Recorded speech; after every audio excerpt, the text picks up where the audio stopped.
दो प्रकार का फैट होता है। एक फैट वो है जो आपकी स्किन से लगा हुआ है, जैसे मान लीजिए ये स्किन है, आपका चमड़ा है, और ये जो फैट है, ये जो फैट है इसको हम लोग बोलते हैं सबक्यूटेनियस फैट,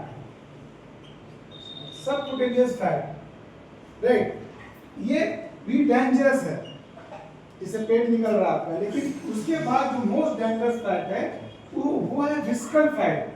विस्कल फैट उस फैट को बोला जाता है ह्यूमन बीइंग के बॉडी के अंदर जितने ऑर्गन्स, मान लीजिए कि ये आपका हार्ट है, ये मान लीजिए आपका किडनी है, ये आपका मान लीजिए लंग्स है, जितने ऑर्गन्स के सराउंडिंग में जो चर्बी होता है, जो फैट होता है, उसको बोलता है विस्कल फैट। अगर आप नॉन वेजिटेरियन हैं और कभी आप बकरा वगैरह को अगर आप ये करते होंगे तो जब उसका हार्ट वगैरह बाहर आता है, बहुत सारे देखते होंगे, बहुत सारा उसमें एकदम फैट लटका हुआ है।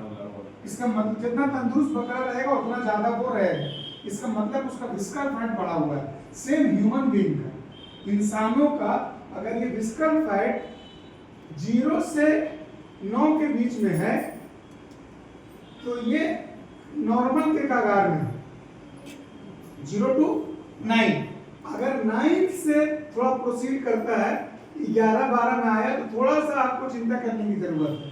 अगर ये 15 तक पहुंचता है, यहां से आपका समझिए आप डेंजर जोन में जा रहे हैं। यहाँ पर से आपका क्या होगा, स्नोरिंग स्टार्ट हो जाएगा, खर्राटा आना स्टार्ट हो जाएगा, सीढ़ियाँ चढ़ेंगे तो ब्रीदिंग प्रॉब्लम होगा, लो एनर्जी फील करेंगे, ये सारा भारी भारीपन लगेगा। और यहाँ से और बढ़ेगा, मान लीजिए 20 आता है तो एकदम डेंजरस जोन में आप आ जाते हैं। गर्मी के दिनों में जब कभी लाइट्स वगैरह नहीं रहेगा, बहुत गर्मी रहेगा, तो आप एकदम बेचैन होकर उठ जाएंगे, घबराहट बहुत ज्यादा महसूस होगा। और अगर 20 से ज्यादा, 20 से 30 के बीच में है तो यहाँ पर बोलते हैं हम लोग ओबेसिटी ग्रेड 1 में आप आ गए।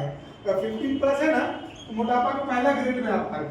अगर 20 के कगार पे है तो मोटापा के दूसरा ग्रेड में आप आ गए। लेकिन अगर वही 30 टच कर गया तो ओबेसिटी ग्रेड 3 में आप आ गए। यहाँ पर आपका मैक्सिमम चांस आ जाता है हार्ट अटैक का, कार्डियोवास्कुलर डिजीज का, हार्ट ब्लॉकेज का, साइलेंट हार्ट अटैक का, ये सारा चांसेस बढ़ जाता है। तो किसी भी कारण से ये विस्कल फैट एकदम नहीं बढ़ना चाहिए। आज ये विस्कल फैट दुनिया में कोई भी सर्जरी नहीं जो आपका विस्कल फैट को कम कर दे, ये आपका डाइट से ही होगा। जब तक अपने खाने पीने को आप नॉर्मल नहीं करेंगे, एक अच्छा न्यूट्रिशन ऐड नहीं करेंगे, एक प्रॉपर वाटर बैलेंस बॉडी में नहीं रखेंगे, ये विस्कल फैट आपका कम होने वाला नहीं। ये बहुत डेंजरस है, इसका ध्यान हर कोई को रखना चाहिए, याद रखिएगा, इसके बढ़ने से बहुत प्रॉब्लम है।